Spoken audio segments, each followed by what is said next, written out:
ಬಹಳ ಮುಖ್ಯವಾಗಿ ಅಸಿಂಧು ಅನ್ನುವಂಥದ್ದು ಈಗ ಶಾಸಕರನ್ನೇ ಬದಲಿಸಿದೆ.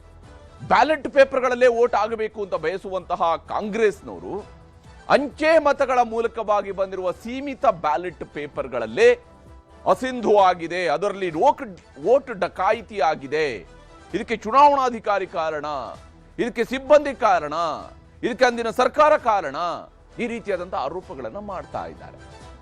ಯಾಕೆ, ಏನಾಗಿದೆ, ಯಾವ ಸ್ವರೂಪದಲ್ಲಾಗಿದೆ, ಏನಿಲ್ಲಿ ರಾಜಕೀಯದ ಜಿದ್ದಾಜಿದ್ದಿ ಮತ್ತು ಕೋರ್ಟ್ ಇದಕ್ಕೆ ಏನು ಹೇಳಿದೆ ಅನ್ನೋದನ್ನ ಈ ವರದಿಯಲ್ಲಿ ತೋರಿಸ್ತಾರೆ.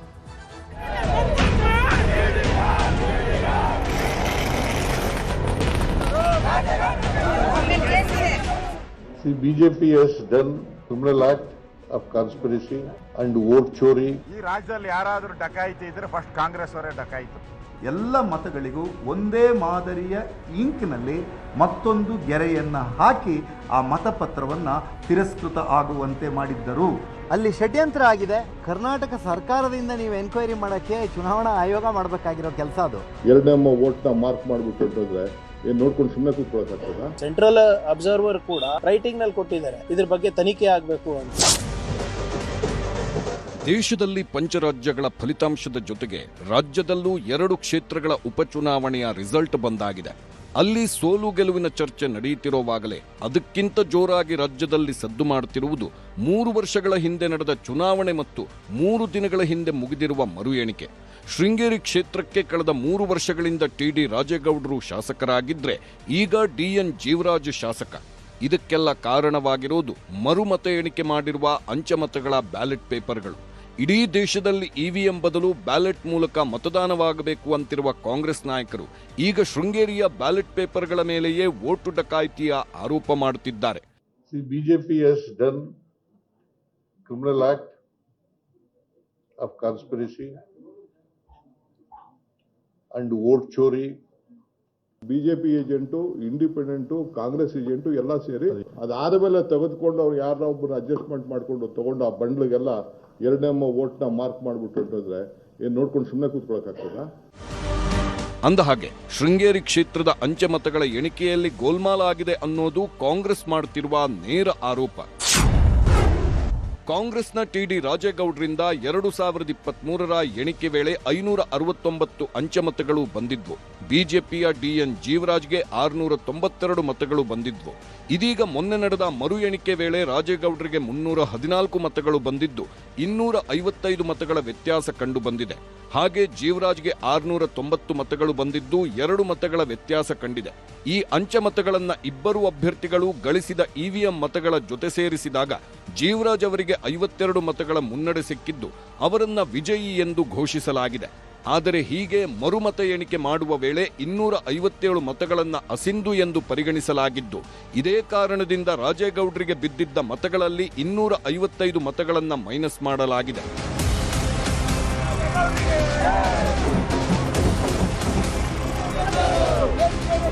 ಇದೇ ಕಾರಣಕ್ಕೆ ಸಿಎಂ ಸಿದ್ದರಾಮಯ್ಯ ಹಾಗೂ DCM DK ಶಿವಕುಮಾರ್ ಇಡೀ ಮರುಮತ ಎಣಿಕೆಯಲ್ಲಿ ಅಸಿಂಧುಗೊಂಡಿರುವ ಮತಗಳಿಗೆ ಹಿಂದಿನ ಬಿಜೆಪಿ ಸರ್ಕಾರ, ಬಿಜೆಪಿ ಅಭ್ಯರ್ಥಿ ಜೀವರಾಜ್ ಹಾಗೂ ಒಂದು ಕೆಲಸ ಮಾಡಿದ್ದ ಚುನಾವಣಾ ಸಿಬ್ಬಂದಿ ವಿರುದ್ಧ ನೇರ ಆರೋಪ ಮಾಡುತ್ತಿದ್ದಾರೆ. 2023ರ ಎಣಿಕೆಯಲ್ಲಿ ಸಿಂಧುವಾಗಿದ್ದ ಮತಗಳು ಮರು ಎಣಿಕೆಯಲ್ಲಿ ಅಸಿಂಧುವಾಗಲು ಸಾಧ್ಯವೇ? 255 ಮತಗಳು ಅಸಿಂಧುವಾಗಲು ಕಾರಣವೇನು ಅನ್ನೋದು ಸಿಎಂ ಪ್ರಶ್ನೆ. ಬಿಜೆಪಿಯವರಿಂದ ರಾಜಕೀಯ ಪಿತೂರಿ, ಕ್ರಿಮಿನಲ್ ಕೃತ್ಯಗಳಾಗಿದ್ದು ಶಾಸಕ ಜೀವರಾಜ್ ಚುನಾವಣಾ ಸಿಬ್ಬಂದಿ ಹಾಗೂ ಏಜೆಂಟ್ಗಳ ಮೂಲಕ ತಿದ್ದಿದ್ದಾರೆ ಅನ್ನೋದು ಸಿದ್ದು ಆರೋಪ. ಅಷ್ಟೇ ಅಲ್ಲ, ಬ್ಯಾಲೆಟ್ ಪೇಪರ್ ತರುವ ಟ್ರಂಕ್ ಸಿಬ್ಬಂದಿ, ರಿಟರ್ನಿಂಗ್ ಆಫೀಸರ್ಗಳು ವೀಕ್ಷಕರಿಂದಲೂ ಅಕ್ರಮವಾಗಿದೆ ಅಂತಾರೆ ಸಿಎಂ. ದೇಶದುದ್ದಕ್ಕೂ ವೋಟ್ ಚೋರಿ ಮಾಡುವುದಕ್ಕೆ ಬಿಜೆಪಿಯವರು ಹಿಂದೆ ಮುಂದೆ ನೋಡಲ್ಲ, ಇದು ಅವರ ಚಾಳಿ ಎಂದರು. ಹಾಗೆ ಅಂಚೆ ಮತಗಳಿಗೆ ಬಳಸಿದ ಶಾಹಿ ಬಗ್ಗೆಯೂ ಅನುಮಾನ ವ್ಯಕ್ತಪಡಿಸಿದ್ದರು. ಉತ್ತರ ನೀಡದ ಚುನಾವಣಾಧಿಕಾರಿಗಳಿಂದ ಪಾರದರ್ಶಕ, ಮೌಲ್ಯಯುತ ಚುನಾವಣೆ ಮಾಡಲು ಸಾಧ್ಯವೇ ಅನ್ನೋದು ಸಿಎಂ ಪ್ರಶ್ನೆ. ಪೊಲೀಸರಿಂದ ಚುನಾವಣಾಧಿಕಾರಿಗಳ ತನಿಖೆಗೆ ಕಾನೂನಿನಲ್ಲೇ ಅವಕಾಶವಿದ್ದು ಕ್ರಿಮಿನಲ್ ಕೇಸ್ ಹಾಕಿ ತನಿಖೆ ಮಾಡುತ್ತೇವೆ ಎಂದರು. BJP has done criminal act of conspiracy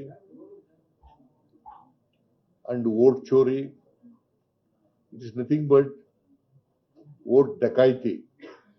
ಬಿಜೆಪಿಯವರು ಸಿಬ್ಬಂದಿ ಮೂಲಕ ಯಾರು ತಗೊಬರ್ತಾರೆ ಟ್ರಂಕ್ಗಳನ್ನ, ಅವ್ರ ಮೂಲಕ ತಿದ್ದಿರ್ತಕ್ಕಂಥದ್ದು ಖಚಿತ ಆಗಿದೆ. It amounts to criminal conspiracy and vote ಚೋರ್, ಟ್ಯಾಂಪರಿಂಗ್. ನಮ್ಮ ಕಡೆ ಒಂದು ಗಾದೆ ಇದೆ, ಈ ಹಣ್ಣು ತಿಂದವನು ತಪ್ಪಿಸ್ಕೊಂಡ, ಸಿಪ್ಪೆ ತಿಂದವನು ಸಿಕ್ಕಾಕೊಂಡ ಅಂತ ಒಂದು ಗಾದೆ ಇದೆ. ಕೋತಿ ಬಾಯಿಗೆ ಎಲ್ಲ ತಿಂದ್ಬಿಟ್ಟು ಆಮೇಲೆ ಮೇಕೆ ಬಾಯಿಗೂ ಹೊಸದು. ಹಾಗೆ ಇವರು ಬಿಜೆಪಿಯವರು ಮಾಡಿರ್ತಕ್ಕಂಥ ಕೆಲಸ. ನಾವು ಇದನ್ನು ಚಾಲೆಂಜ್ ಮಾಡ್ತೀವಿ, ಅದು ಬೇರೆ ಪ್ರಶ್ನೆ. ಬಟ್ ನಾವು ಕ್ರಿಮಿನಲ್ ಕೇಸ್ ಹಾಕಿದ್ದೀವಿ, ಅದು ನಿಷ್ಪಕ್ಷಪಾತವಾಗಿ ನಡಿಬೇಕು. ಎಲೆಕ್ಷನ್ ಕಮಿಷನ್ ಅವರು ಕೂಡ ಫ್ರೀ ಅಂಡ್ ಫೇರ್ ಆಗಿ ಮಾಡಬೇಕು. ಎಲ್ಲ ಎಥಿಕ್ಸ್ನ ಗಾಳಿಗೆ ತೂರಿದ್ದಾರೆ. ಸಿಎಂ ಹೀಗೆ ಆರೋಪ ಮಾಡುತ್ತಲೇ ಚಿಕ್ಕಮಗಳೂರು ಮೂಲದ ಶಾಸಕ ನಾಯಕರುಗಳೆಲ್ಲರೂ ಬಿಜೆಪಿ ಸರ್ಕಾರದ ವಿರುದ್ಧ ಹರಿಹಾಯ್ದ್ರು. ಮರು ಎಣಿಕೆ ವೇಳೆ ಕಾಂಗ್ರೆಸ್ ಏಜೆಂಟ್ ಆಗಿದ್ದ ಸುಧೀರ್ ಕುಮಾರ್ ಹಲವು ಲೋಪದೋಷಗಳನ್ನ ಎತ್ತಿ ಹಿಡಿದ್ರು. ಒಂದೇ ಬಂಡಲ್ನ ವೋಟ್ಗಳನ್ನ ತಿದ್ದಿರೋದು, ತಿದ್ದಬಹುದಾದ ಇಂಕ್ ಬಳಕೆ ಸೇರಿ ಹಲವು ಲೋಪಗಳನ್ನ ವಿವರಿಸಿದ್ರು. ಹಾಗೆ ಜೀವರಾಜ್ಗೆ ಟ್ಯಾಂಪರಿಂಗ್ ಮಾಡುವುದೇ ಒಂದು ಚಾಳಿ ಅಂತ ಮಾಜಿ ಶಾಸಕ ರಾಜೇಗೌಡ ದಾಖಲೆ ಸಮೇತ ವಿವರಿಸಿದ್ರು. ಎಲ್ಲ ಮತಗಳಿಗೂ ಒಂದೇ ಮಾದರಿಯ ಇಂಕ್ನಲ್ಲಿ ಮತ್ತೊಂದು ಗೆರೆಯನ್ನ ಹಾಕಿ ಆ ಮತಪತ್ರವನ್ನ ತಿರಸ್ಕೃತ ಆಗುವಂತೆ ಮಾಡಿದ್ದರು. ಕೆಲವು ಮತದಾರರು ಹೆಬ್ಬೆಟ್ನಲ್ಲಿ ಬೊಟ್ಟನ್ನು ಇಟ್ಟಿದ್ರು ರಾಜೇಗೌಡರ ಮತಕ್ಕೆ. ಆ ಮತಪತ್ರವನ್ನು ಹಾಳು ಮಾಡುವ ಸಂದರ್ಭದಲ್ಲಿ ಕೆಳಗಡೆ ಪೆನ್ನಿನಿಂದ ಗೆರೆ ಹಾಕಿ ಹಾಳು ಮಾಡಲ್ಪಟ್ಟಿದೆ. ಬಳಸಿರ್ತಕ್ಕಂಥ ಇಂಕು ಎರಡನೇ ಮತ ಏನು ಬೇರೆ ಬೇರೆ ಅಭ್ಯರ್ಥಿಗಳಿಗೆ ಹಾಕಿ ಅದನ್ನು ಹಾಳು ಮಾಡಿದ್ದಾರೆ, ಆ ಎಲ್ಲ ಮತಗಳಿಗೆ ಬಳಸಿರ್ತಕ್ಕಂಥ ಇಂಕು ಬೇರೆ ಬೇರೆಯದ ಇಂಕ್ ಆಗಿತ್ತು. ಮತ್ತು ರಾಜೇಗೌಡರ ಮುಂದೆ ಗೆರೆ ಇದ್ದಂಥ ಗೆರೆಗೂ ಈ ಅಂಕುಗಳಿಗೂ ಬದಲಾವಣೆ ಇತ್ತು. ಈವನ್ ಸ್ಟೈಲ್ ಆಫ್ ಸ್ಟ್ರೋಕ್ ಏನಿದೆ, ಆ ಪ್ಯಾಟರ್ನ್ ಇದೆ, ಅದು ಸಹಿತ ಸಂಪೂರ್ಣ ವ್ಯತ್ಯಯಗೊಂಡಿತ್ತು. ಸುಮಾರು 2011ರಲ್ಲಿ ಎನ್ನಾರ್ಪುರದಲ್ಲಿ ಪಾಪ ಬಡವರು ಭೂ ದಾಖಲೆಗೆ ಅರ್ಜಿ ಹಾಕಿದರೆ ಇವರು ಅಧಿಕಾರಕ್ಕೆ ಬಂದಂಥ ಸಂದರ್ಭದಲ್ಲಿ ಅಲ್ಲಿದ್ದಂಥ ಹೆಸರನ್ನು ವೈಟ್ನರ್ ಮಾಡಿ ಇವರಿಗೆ ಬೇಕಾದಂಥ ಒಬ್ಬ ಹೆಸರನ್ನು ಹಾಕಿ ಭೂಮಿ ಕೊಟ್ಟಂಥ ದಾಖಲೆ ಇದೆ. ಅದು ಈಗಾಗಲೇ FIR ಆಗಿ 2013ರಲ್ಲಿ ಚಾರ್ಜ್ ಶೀಟ್ ಕೂಡ ಆಗಿದೆ. ಹಾಗೆಯೇ ಇದ್ರ ಜೊತೆ 13 ಸದಸ್ಯರು ಇರ್ತಾರೆ, ಅವ್ರ ಮೇಲೂ ಕೂಡ ಈಗಾಗಲೇ ಚಾರ್ಜ್ ಶೀಟ್ ಆಗಿ ಲೋಕಾಯುಕ್ತದ ಎನ್ಕ್ವೈರಿ ಆಗಿ 23 ಜನರ ಮೇಲೆ ಚಾರ್ಜ್ ಶೀಟ್ ಆಗಿದೆ. ಬಿಜೆಪಿ ವೋಟ್ ಚೋರಿ ಇದೀಗ ಎಲ್ಲಾ ಕಡೆ ನಡೆಯುತ್ತಿದೆ. ಇದರ ವಿರುದ್ಧ ಹೋರಾಟ ಮಾಡಬೇಕಾದದ್ದು ಅನಿವಾರ್ಯ ಅಂತಾರೆ ನಾಯಕರು. ಯಾವುದೇ ಒಂದು ವೋಟ್ ಹಾಕ್ಬೇಕಾದ್ರೆ ಹಿಂಗೆ ತೋರಿಸ್ತಾರೆ, ರೇವಣ್ಣಗೆ ಓಟ್ ಬಿದ್ದಿದೆ, ಸಿದ್ದರಾಮಯ್ಯ ಓಟ್ ಬಿದ್ದಿದೆ, ಶಿವಕುಮಾರ್ ಓಟ್ ಇದೆ ಅಂತ ಎಲ್ಲರಿಗೂ ತೋರಿಸ್ತಾರೆ. ಹೌದು, ಕರೆಕ್ಟಾಗಿ ಓಟ್ ಬಿದ್ದಿದೆ ಅಂದ ತಕ್ಷಣ ಹಿಂಗೆ ಇಡ್ತಾರೆ. ಅದಾದ ಮೇಲೆ ತೆಗೆದುಕೊಂಡು ಅವ್ರು ಯಾರನ್ನ ಒಬ್ಬರು ಅಡ್ಜಸ್ಟ್ಮೆಂಟ್ ಮಾಡಿಕೊಂಡು ತಗೊಂಡು ಆ ಬಂಡ್ಲಿಗೆಲ್ಲ ಎರಡನೇ ವೋಟ್ನ ಮಾರ್ಕ್ ಮಾಡಿಬಿಟ್ಟು ಇಟ್ಟಿದ್ರೆ ಏನು ನೋಡ್ಕೊಂಡು ಸುಮ್ಮನೆ ಕೂತ್ಕೊಳ್ಳೋಕ್ಕಾಗ್ತದ? ಖಂಡಿತವಾಗೂ ಅಲ್ಲಿ ಶೃಂಗೇರಿನಲ್ಲಿ ನಡೆದಿರೋದು ಕೂಡ ಒಂದು ರೀತಿ ಮೋಸನೇ. ಬಿಜೆಪಿ ಅಭ್ಯರ್ಥಿ ಹೆಸರನ್ನ ಟಿಕ್ ಮಾಡಿದರೆ ಹೇಗಾಗಿದೆ ಏನಾಗಿದೆ ಅಂತ ಯಾರಿಗೂ ಗೊತ್ತಿಲ್ಲ. ಸೆಂಟ್ರಲ್ ಅಬ್ಸರ್ವರ್ ಕೂಡ ರೈಟಿಂಗ್ ನಲ್ಲಿ ಕೊಟ್ಟಿದ್ದಾರೆ, ಇದ್ರ ಬಗ್ಗೆ ತನಿಖೆ ಆಗಬೇಕು ಅಂತ. ಜೀವರಾಜ್ FIR ಮೇ 7ರವರೆಗೆ ತಡೆಯಾಜ್ಞೆ. ಹೊಸ ಶಾಸಕರಿಗೆ ಹೈಕೋರ್ಟ್ ರಿಲೀಫ್. ಮೊನ್ನೆ ಅಂಚೆ ಮತಗಳ ಎಣಿಕೆಯಾಗಿ ಜೀವರಾಜ್ ಕೈಗೆ ಶಾಸಕರಾಗಿ ಆಯ್ಕೆಯಾದ ಪ್ರಮಾಣ ಪತ್ರ ಸೇರುತ್ತಲೇ ರಾಜಕೀಯ ಆಟ ಶುರುವಾಗಿತ್ತು. ವೋಟ್ ಚೋರಿ ಬಗ್ಗೆ ಚಿಕ್ಕಮಗಳೂರು ನಗರ ಠಾಣೆಯಲ್ಲಿ ಕಾಂಗ್ರೆಸ್ನ ಚುನಾವಣಾ ಏಜೆಂಟ್ ಆಗಿದ್ದ ಸುಧೀರ್ ಕುಮಾರ್ ಮುರೊಳ್ಳಿ ದೂರು ಕೊಟ್ಟಿದ್ದರು. ಶೃಂಗೇರಿ ಶಾಸಕ DN ಜೀವರಾಜ್ ಅಂದಿನ ಚುನಾವಣಾಧಿಕಾರಿ ವೇದಮೂರ್ತಿ ಮತ್ತು ಅಂದಿನ ಜಿಲ್ಲಾಧಿಕಾರಿ ರಮೇಶ್ ವಿರುದ್ಧ ಕೇಸ್ ದಾಖಲಿಸಿದ್ದರು. ಕಾಂಗ್ರೆಸ್ ಏಜೆಂಟ್ ಸಲ್ಲಿಸಿದ್ದ ದೂರಿನ ಮೇರೆಗೆ FIR ಕೂಡ ಆಗಿತ್ತು. ಇದೀಗ ಆ FIRಗೆ ಮೇ 7ರವರೆಗೆ ಹೈಕೋರ್ಟ್ ತಡೆಯಾಜ್ಞೆ ನೀಡಿದೆ. ಜೀವರಾಜ್ ಪರ ಅಶೋಕ್ ಹಾರ್ನಳ್ಳಿ, ಸರ್ಕಾರದ ಪರವಾಗಿ SPP ಬೆಳ್ಳಿಯಪ್ಪ ಹಾಜರಿದ್ರು.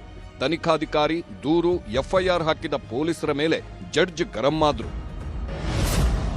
ಗೆದ್ದ ಮೇಲೆ ಬಂದು FIR ಮಾಡಿಸಿರೋದ? ಈಗ ಜಿಲ್ಲಾಧಿಕಾರಿ ಎಲ್ಲಿದ್ದಾರೆ? ಹಾಲಿ ಚುನಾವಣಾಧಿಕಾರಿ ಗೌರವ್ ಶೆಟ್ಟಿ ಮೇಲೆ FIR ಮಾಡಬೇಕು. 13/5/2023 ಕೃತ್ಯಕ್ಕೆ ಈಗ FIR ಮಾಡಿದ್ರೆ ಹೇಗೆ? ಗೌರವ್ ಶೆಟ್ಟಿ ಮೇಲೆ ಕೇಸ್ ಮಾಡಿಲ್ಲ. ಯಾರು ತನಿಖಾಧಿಕಾರಿ? ಗೊಂದಲಗಳಿದ್ರೆ ಚುನಾವಣಾ ತಕರಾರು ಅರ್ಜಿಯಲ್ಲೇ ಉಲ್ಲೇಖಿಸಬೇಕಿತ್ತು. ರಾಜಕೀಯ ಒತ್ತಡದಿಂದ ದೂರು ದಾಖಲಿಸುವುದು ಸರಿಯಲ್ಲ.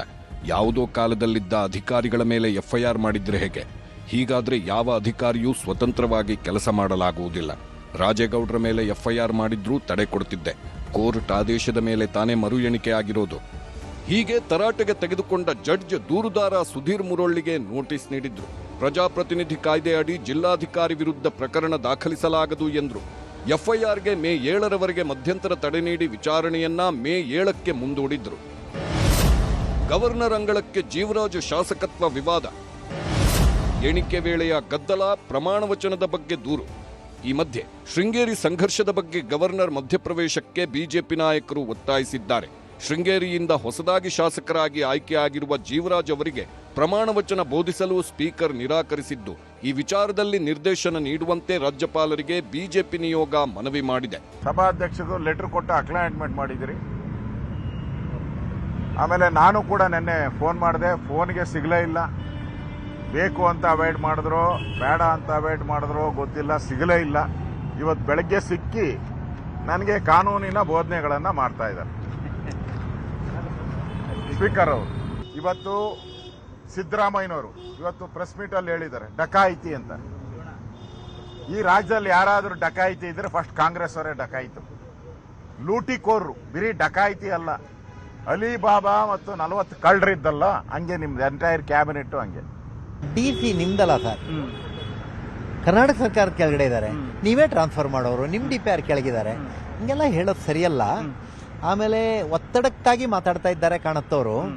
ಅವರಿಗೆ ಇಲ್ಲದೆ ಇದ್ರೆ ಅವರ ಅನುಭವದಲ್ಲಿ ಇವೆಲ್ಲ ಸಾಧ್ಯ ಇಲ್ಲ ಅನ್ನೋದು ಗೊತ್ತಿದೆ ಅವರಿಗೆ. ಹೀಗೆ ಶೃಂಗೇರಿಯಲ್ಲಿ ಮುಂಗಾರು ಬರೋ ಮುನ್ನವೇ ರಾಜಕೀಯ ವಾಗ್ಯುದ್ಧಗಳ ಸುರಿಮಳೆಯಾಗುತ್ತಿದೆ. ಕಾಂಗ್ರೆಸ್ ತನ್ನ ಕಾನೂನು ಹೋರಾಟ ಮುಂದುವರಿಸಲಿದೆ. ಚುನಾವಣಾಧಿಕಾರಿಯಿಂದ ಪ್ರಮಾಣ ಪತ್ರ ಪಡೆದಿರೋ ಜೀವರಾಜ್ಗೆ ಸ್ಪೀಕರ್ UT ಖಾದರ್ ಪ್ರಮಾಣ ವಚನ ಬೋಧಿಸುತ್ತಾರಾ ಇಲ್ವಾ ಎಂಬ ಕುತೂಹಲವೂ ಮೂಡಿದೆ. Bureau report, news 18. ಹೀಗೆ ಇಲ್ಲಿರುವಂತಹ ಬಹಳ ಮುಖ್ಯವಾಗಿರುವ ಪ್ರಶ್ನೆ ಇರುವಂಥದ್ದು ಅಸಿಂಧು ಮತಗಳು ಹೀಗೆ ಹಿಂದೆ ಕೌಂಟ್ ಆದವು ಅಂಥೇಳಿ ಬಹಳ ಇಂಟ್ರೆಸ್ಟಿಂಗ್ ಆಗಿರುವಂಥದ್ದು. ಈ ರಾಜಕೀಯದ ವಾಗ್ಯುದ್ಧ ಈಗ ನಡೀತಾ ಇದೆ. ಕಾನೂನಿನ ಪ್ರಕಾರವಾಗಿಯೇ ಈಗ ಕೋರ್ಟ್ನ ಆದೇಶದ ಮೇರೆಗೆ ಮರು ಎಣಿಕೆಯೂ ಕೂಡ ನಡೆದಿರುವಂಥ. ಮರು ಎಣಿಕೆಯ ನಂತರ ಕಾಂಗ್ರೆಸ್ ಅವರು ಹೇಳ್ತಿದ್ದಾರೆ ಇಲ್ಲ ಆವಾಗ ಹಂಗಿರಲಿಲ್ಲ, ನಂತರ ತಿದ್ದಿದ್ದಾರೆ ಅಂತ ಹೇಳ್ಕೊಂಡು. ನಿಜಾನ? ಒಂದು ವೇಳೆ ನಂತರ ತಿದ್ದಿದ್ರೆ ಅದು ಕಾಂಗ್ರೆಸ್ನವ್ರ ಗಮನಕ್ಕೆ ಬಂದೇ ಇರಲಿಲ್ವಾ? ಏನಾಗೋಗಿದೆ ಇಲ್ಲಿ ಅನ್ನೋದರ ಬಗ್ಗೆಯೂ ಕೂಡ ಪ್ರಶ್ನೆಗಳು ಉಳಿದಿದ್ದಾವೆ. ಜನ ತಮ್ಮ ತೀರ್ಪನ್ನು ಬರೆದು 3 ವರ್ಷಗಳ ಮೇಲಾಗಿದೆ. ಹೀಗಿರುವಾಗ ಈಗಿನ ವಾಗ್ಯುದ್ಧವನ್ನು ನೋಡೋದಷ್ಟೇ ಜನರಿಗೆ ಸಿಗುವಂಥ ಅವಕಾಶ ಹೊರತು ಬೇರೇನೇನೂ ಆಗೋದಿಲ್ಲ. ಆದರೆ ಕಾನೂನು ಪ್ರಕಾರವಾಗಿ ಏನೇನು ಹೋರಾಟವನ್ನು ಮಾಡ್ತಾರೆ ರಾಜಕೀಯ ನಾಯಕರು ನೋಡಬೇಕು. DN ಜೀವರಾಜ್ ಅವರು ಕೂಡ ಈಗ ಶಾಸಕರಾಗಿ ಆಯ್ಕೆ ಆಗಿದ್ದಾರೆ. 2 ವರ್ಷಗಳ ಅವಕಾಶ ಇದೆ. ಶೃಂಗೇರಿಯಲ್ಲಿ ಒಳ್ಳೆಯ ರೀತಿಯಲ್ಲಿ ಜನಪ್ರತಿನಿಧಿಯಾಗಿ ಕೆಲಸ ಮಾಡುವಂಥ ಅವಕಾಶ ಅವರಿಗೆ ಮತ್ತೊಮ್ಮೆ ಒದಗಿ ಬಂದಿದೆ. ಅದನ್ನು ಅವ್ರು ಹೇಗೆ ಯುಟಿಲೈಸ್ ಮಾಡ್ಕೊಡ್ತಾರೆ ಅಂತ ಕೂಡ, ನಾನು ಯಾಕೆ ರಾಜೀನಾಮೆ ಕೊಡಲಿ, ಇದು ಮಮತಾ ಬ್ಯಾನರ್ಜಿ ಅವರು ಕೇಳ್ತಾ ಇರುವಂತಹ ಪ್ರಶ್ನೆ. ಮಮತಾ ಬ್ಯಾನರ್ಜಿ ಅವರು ಇಂಥದ್ದೊಂದು ಪ್ರಶ್ನೆಯನ್ನು ಎತ್ತಿದ್ದಾರೆ, ನಾನು ಯಾಕೆ ರಾಜೀನಾಮೆ ಕೊಡಲಿ. ಆ ವಿಚಾರವನ್ನು ನಿಮಗೆ ತೋರಿಸ್ತೀನಿ. ಅದಕ್ಕಿಂತ ಮುಂಚಿತವಾಗಿ ದ್ರಾವಿಡ ರಾಜ್ಯಕ್ಕೆ ದಳಪತಿ ಬಂದಿರುವಂತಹ ಅದನ್ನು ನಿಮಗೆ ತೋರಿಸ್ತೀನಿ. ದ್ರಾವಿಡ ರಾಜ್ಯದಲ್ಲಿ ಈಗ ದಳಪತಿ ಆಳ್ವಿಕೆ ಶುರುವಾಗ್ತಾ ಇದೆ. ತಮಿಳುನಾಡು ರಾಜಕೀಯದಲ್ಲಿ ದಳಪತಿ ಒಂದು ಸುನಾಮಿಯನ್ನು ಎಬ್ಬಿಸಿದ್ದಾರೆ. ಯಾಕಂದರೆ ನೋ ಡೌಟ್ ಅದು ಸುನಾಮಿನೇ. ಬರೋಬ್ಬರಿ 108 ಸೀಟು, ಹೊಸದಾದಂತಹ ಪಕ್ಷ, 8 ತಿಂಗಳ ಹಿಂದಿನ ಪಕ್ಷ 108 ಸೀಟ್ ಗೆದ್ದಿದೆ. ಸರ್ಕಾರ ರಚನೆಗೆ ಹತ್ತಿರದಲ್ಲಿ ನಿಂತಿದ್ದಾರೆ. ಕೇವಲ 10 ಸೀಟ್ಗಳ ದೂರದಲ್ಲಿ ಮಾತ್ರ ಇರುವಂಥದ್ದು. ಅಫ್ಕೋರ್ಸ್ ಅವರನ್ನು ಬಿಟ್ಟು ಬೇರೆ ಯಾರು ಸರ್ಕಾರ ರಚನೆ ಮಾಡೋಕ್ಕಾಗೋದಿಲ್ಲ. ಬಹುಮತ ಇಲ್ಲದ ಕಾರಣಕ್ಕಾಗಿ ಮೈತ್ರಿ ಸರ್ಕಾರದ ರಚನೆ ಕಸರತ್ತಿದೆ. ತಮಿಳುನಾಡಿನಲ್ಲಿ ಸಣ್ಣ ಸಣ್ಣ ಪಕ್ಷಗಳಿಗೆ ಅಥವಾ ಸಣ್ಣ ಸಣ್ಣ ಸಂಖ್ಯೆಯಲ್ಲಿ ಗೆದ್ದಿರುವಂತಹ ಪಕ್ಷಗಳಿಗೆ ಏನು ಕಡಿಮೆ ಇಲ್ಲ, ಬೇಕಷ್ಟು ಪಕ್ಷಗಳಿದ್ದಾವೆ. 2 ಅಲಯನ್ಸ್ಗಳಲ್ಲೂ ಕೂಡ ಬೇಕಷ್ಟು ಪಕ್ಷಗಳು ಸಿಗ್ತವೆ. ಆಯ್ಕೆಯಾದ ಶಾಸಕರ ಅಭಿಪ್ರಾಯವನ್ನು ಈಗಾಗಲೇ ವಿಜಯ್ ಅವರು ತನ್ನ ಪಕ್ಷದ ಶಾಸಕರ ಅಭಿಪ್ರಾಯ ಸಂಗ್ರಹಿಸಿದ್ದಾರೆ. ಆ ಶಾಸಕರುಗಳೆಲ್ಲರೂ ಕೂಡ ಒಕ್ಕೂರಲಿನಿಂದ ವಿಜಯ್ ಅವರನ್ನು ತಮ್ಮ ಶಾಸಕಾಂಗ ಪಕ್ಷದ ನಾಯಕ ಅಂತೇಳಿ ಆಯ್ಕೆ ಮಾಡಿದ್ದಾರೆ. ಅವರ ಅಭಿಪ್ರಾಯ ಸಂಗ್ರಹಿಸಿದ ನಂತರ TVKಯ ಶಾಸಕಾಂಗ ಪಕ್ಷದ ನಾಯಕನಾಗಿ ವಿಜಯ್ ಅವರನ್ನ ಆಯ್ಕೆ ಮಾಡಲಾಗಿದೆ. ಆ ಪ್ರಕ್ರಿಯೆ ಕೂಡ ಮುಗಿದಿದೆ. ಮೇ 7ರಂದು ಚೆನ್ನೈನ ಜವಾಹರ್ಲಾಲ್ ನೆಹರು ಸ್ಟೇಡಿಯಂನಲ್ಲಿ ಪ್ರಮಾಣ ವಚನವನ್ನು ಸ್ವೀಕರಿಸೋದಕ್ಕೆ ತಯಾರಿಯನ್ನು ವಿಜಯ್ ಅವರು ಮಾಡಿದ್ದಾರೆ. ಶೀಘ್ರವೇ ತನ್ನ ಆಳ್ವಿಕೆಯನ್ನು ಶುರು ಮಾಡುವಂತಹ ಕಾರಣಕ್ಕಾಗಿ 7ನೇ ತಾರೀಕಿಗೆ ಅವರು ದಿನಾಂಕ ಕೂಡ ಫಿಕ್ಸ್ ಮಾಡ್ಕೊಂಡಿದ್ದಾರೆ. ಸರ್ಕಾರ ರಚನೆಗೆ ಇನ್ನೂ ಕೂಡ 10 ಶಾಸಕರ ಅಗತ್ಯ ಅವರಿಗೆ ಇದ್ದೇ ಇದೆ. ಈಗ ಸದ್ಯಕ್ಕೆ ಅವರ ಕಣ್ಣ ಮುಂದೆ ಕಾಣ್ತಾ ಇರುವಂಥದ್ರಲ್ಲಿ ಬೇರೆ ಬೇರೆ ಸಣ್ಣ ಸಣ್ಣ ಪಕ್ಷಗಳಿದ್ದಾವೆ. ಈಗಷ್ಟೇ ಬಂದಿರುವಂತಹ ಒಂದು ಸುದ್ದಿಯನ್ನು ಕೂಡ ನಾವು ಗಮನಿಸಬೇಕು. ಅಂದರೆ ರಾಹುಲ್ ಗಾಂಧಿ ಅವರು ವಿಜಯ್ ಅವರಿಗೆ ಕಂಗ್ರ್ಯಾಚುಲೇಟ್ ಮಾಡಿ ಒಂದು ಟ್ವೀಟ್ ಅನ್ನು ಮಾಡಿದ್ರು. ಈಗ ಅದಕ್ಕೆ ರಿಯಾಕ್ಟ್ ಅನ್ನು ಕೂಡ ವಿಜಯ್ ಮಾಡಿದ್ದಾರೆ. ಆ ಮೂಲಕ ಕಾಂಗ್ರೆಸ್ನ ಬೆಂಬಲವನ್ನು ಬಹುತೇಕ ಪಡ್ಕೊಳ್ಳುವ ಸಾಧ್ಯತೆ ಇದೆ. ಅಣ್ಣಾ DMK ಅವರು ಔಟ್ಸೈಡ್ ಸಪೋರ್ಟ್ ಮಾಡುವಂತಹ ಸಾಧ್ಯತೆ ಇದೆ. ನಾಳೆ ಗವರ್ನರ್ ಭೇಟಿಯಾಗಿ ಸರ್ಕಾರ ರಚಿಸುವುದಕ್ಕೆ ಅವರು ಹಕ್ಕು ಮಂಡನೆಯನ್ನು ಮಾಡ್ತಾರೆ. TVKಗೆ ಸಿಗುವಂತಹ ಅಧಿಕಾರ ಸ್ಪಷ್ಟ ಇದೆ. ಅದಕ್ಕೆ ಬೇಕಾದಂತಹ ಹಕ್ಕು ಮಂಡನೆಯನ್ನು ಮಾಡ್ತಾರೆ ಮತ್ತು ಸರ್ಕಾರ ರಚನೆಯನ್ನ ಮಾಡ್ತಾರೆ. ಯಾವ ರೀತಿಯಂತಹ ವಿಜಯಾಧಿಕಾರ ನಡೆಯುತ್ತೇನೋ ನೋಡಬೇಕು. ಆದರೆ ದೀದಿ ನಾಡಿನಲ್ಲಿ ಈಗಾಗಲೇ ಮೋದಿ ಬಂದು ಕಮಲವನ್ನು ಅರಳಿಸಿ ಆಗಿದೆ. ದೀದಿ ಮಾತ್ರ ಹೇಳ್ತಿದ್ದಾರೆ ನಾನು ರಾಜೀನಾಮೆ ಕೊಡೋದಿಲ್ಲ ಅಂತ. ಚುನಾವಣೆ ಮುಗಿದ್ರು ಕೂಡ ನಾನು ರಾಜೀನಾಮೆ ಕೊಡೋದಿಲ್ಲ, ಸೋತರು ನಾನು ರಾಜೀನಾಮೆ ಕೊಡೋಲ್ಲ ಅಂತೇಳಿ. ಪಶ್ಚಿಮ ಬಂಗಾಳದಲ್ಲಿ ಮೊದಲ ಸರ್ಕಾರ ರಚನೆಗೆ BJP ಸಿದ್ಧತೆಯನ್ನು ಮಾಡ್ಕೊಂಡಿದೆ. ಅದಕ್ಕೆ 207 ಸ್ಥಾನಗಳ ಬಹುಮತದೊಂದಿಗೆ ಸರ್ಕಾರ ರಚನೆ ಆಗ್ತಾ ಇದೆ. ಈಗಾಗಲೇ ಅಲ್ಲಿಯ ಮುಖ್ಯಮಂತ್ರಿ ಆಯ್ಕೆ ಏನು ಅನ್ನೋದ್ರ ಬಗ್ಗೆ ಕುತೂಹಲ ಇದ್ದೇ ಇದೆ. ಅಚ್ಚರಿಯ ಅಭ್ಯರ್ಥಿ ಆಯ್ಕೆ ಆಗುತ್ತಾ ಬಂಗಾಳದಲ್ಲಿ ಅನ್ನೋದ್ರ ಬಗ್ಗೆ ಇರುವಂತಹ ಪ್ರಶ್ನೆ. ಅಮಿತ್ ಶಾ ಅವರನ್ನ ವೀಕ್ಷಕರಾಗಿ ಈಗಾಗಲೇ CM ಅಭ್ಯರ್ಥಿ ಆಯ್ಕೆಯ ವೀಕ್ಷಕರ ನೇಮಕ ಮಾಡಿದೆ. ಬಂಗಾಳ ಎಷ್ಟು ಇಂಪಾರ್ಟೆಂಟ್ ಅಂತ ಹೇಳೋದು ಗೊತ್ತಾಗ್ತಾ ಇರುವಂಥದ್ದು ಅದಕ್ಕೆ ವೀಕ್ಷಕರಾಗಿ ಮಾಡಿರುವ ವ್ಯಕ್ತಿಯನ್ನು ಗಮನಿಸಿದಾಗಲೇ ಅಮಿತ್ ಶಾ ಅವರನ್ನೇ, ಕೇಂದ್ರ ಗೃಹ ಸಚಿವರನ್ನೇ ಇದಕ್ಕೆ ವೀಕ್ಷಕರನ್ನಾಗಿ ಮಾಡಲಾಗಿದೆ. ಪಶ್ಚಿಮ ಬಂಗಾಳ ಎಷ್ಟು ಮುಖ್ಯ ಭಾರತೀಯ ಜನತಾ ಪಕ್ಷಕ್ಕೆ ಅನ್ನುವಂಥದ್ದಕ್ಕೆ ಇದು ಉದಾಹರಣೆ. ಸಹ ವೀಕ್ಷಕರಾಗಿ ಮೋಹನ್ ಚರಣ್ ಮಾಂಝಿ ಅವರನ್ನ ನೇಮಿಸಲಾಗಿದೆ. ಅವರುಗಳು CM ಹುಡುಕಾಟವನ್ನು ಮಾಡ್ತಾರೆ. ನಾಳೆ ರಾಜನಾಥ್ ಸಿಂಗ್ ಅವರಿಂದ ಶಾಸಕರ ಅಭಿಪ್ರಾಯಗಳ ಸಂಗ್ರಹವೂ ಕೂಡ ನಡೆಯುತ್ತೆ. ಅದಾದ ನಂತರ ಪ್ರಕ್ರಿಯೆಗಳು ನಡೆಯುತ್ತವೆ. ಈ ವಿಚಾರದಲ್ಲಿ ಈಗಾಗಲೇ ಮಮತಾ ಬ್ಯಾನರ್ಜಿ ಅವರು ಏನು ಮಾತನಾಡಿದ್ದಾರೆ, ತಾವು ರಾಜೀನಾಮೆ ಕೊಡಲ್ಲ ಅಂತ ಏನು ಹೇಳ್ತಿದ್ದಾರೆ ಮತ್ತು ಅದಕ್ಕೆ ಸುವೇಂದ್ರ ಅಧಿಕಾರಿ ಏನು ರಿಯಾಕ್ಟ್ ಮಾಡಿದ್ದಾರೆ ಅನ್ನೋದನ್ನು ತೋರಿಸ್ತೀವಿ. দখল করে যদি কেউ মনে করে যে আমি কি রেজিগনেশন দিতে হবে, no, not that. Now also I want to say that we didn't lose the election. It is their forceful attempt to defeat us. Officially they may, through election commission, can defeat us. But morally I am telling you that we won the election. इसमें party प्रवक्ता बताएगा. Constitution में सब लिखा हुआ है, ज्यादा बोलने का जरूरत नहीं. ಹೀಗೆ ಸಂವಿಧಾನದಲ್ಲಿ ಎಲ್ಲವೂ ಕೂಡ ಬರೆದಿದೆ. ಏನಾಗುತ್ತೆ ಅನ್ನೋದು ಗೊತ್ತಿದೆ. ಹಾಗಾಗಿ ಅವ್ರು ರಾಜೀನಾಮೆ ಕೊಟ್ಟರು ಕೊಡದೇ ಇದ್ರು ಕೂಡ ಏನಾಗುತ್ತೆ ಅನ್ನೋದು ಗೊತ್ತಿರುವಂಥದ್ದು.